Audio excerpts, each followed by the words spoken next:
তৃপ্তি নিয়ে মন ভরে পেট ভরে ভাত খাওয়ার জন্য ডিমের এই রেসিপিটাই যথেষ্ট। আমার যখন মাঝে মধ্যে রান্না করতে ইচ্ছা করে না, তখন আমি ডিম দিয়ে ঝটপট এই রেসিপিটা বানিয়ে ফেলি। আশা করি আজকে তোমাদের এই ভিডিওটা অনেক ভালো লাগবে।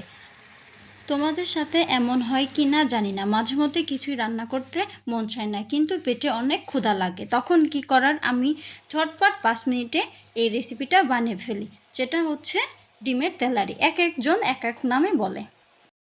ডিমের তেলারি তৈরি করার জন্য 2টা পেঁয়াজ, 2টা কাঁচামরিচ, 1টা টমেটো নিয়ে নেব। এগুলো কুচি করে নিব।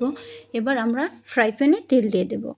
তেল দেওয়ার পর আমরা এখন পেঁয়াজ কুচি দিয়ে দেব, মরিচ কুচি, তারপর টমেটো কুচি দিয়ে দেব।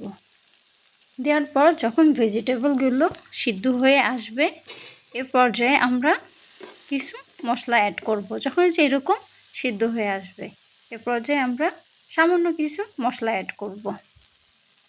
সামান্য পরিমাণ লবণ, সামান্য পরিমাণ হলুদের গুঁড়া, একটু মরিচের গুঁড়া দিব। মরিচের গুঁড়াটা আপনাদের স্বাদ অনুযায়ী দিয়ে দেবেন।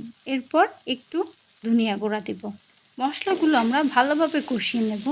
কষানো হয়ে গেলে এ পর্যায়ে আমরা পানি দিয়ে দেব।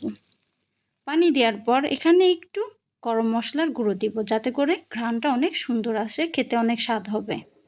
এ পর্যায়ে যখন আমরা দেখব তেলটা ভেসে উঠছে, তখন আমরা ডিমটা দিয়ে দেব। তোমরা এখানে যে কটা মন চায় সে কটা ডিম ব্যবহার করতে পারো।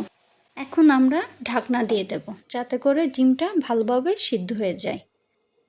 ডিমটা যখন ভালোভাবে সিদ্ধ হয়ে যাবে, এ পর্যায়ে আমরা কিছুটা ধনেপাতা কুচি ব্যবহার করব, যাতে করে এটা খেতে অনেক স্বাদ হয়। আপনারা বাসায় একবার হলেও ট্রাই করবেন, এটা খেতে অনেক মজা। এই তো তৈরি হয়ে গেল আমাদের ডিমের তেলারি।